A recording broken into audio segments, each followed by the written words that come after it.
দিদি, রাজামশাই কি ভীষণ রাগী?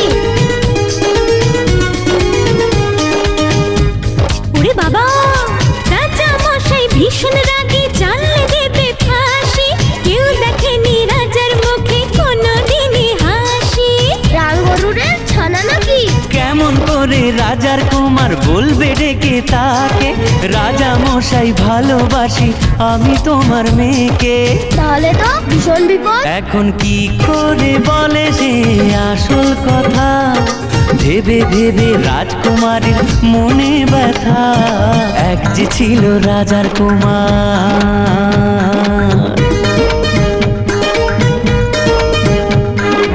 ওদিকে সেই অন্য দেশে রাজার কুমার এসে বিয়ের কথা বলতে এলো হবু জামাই বেশে।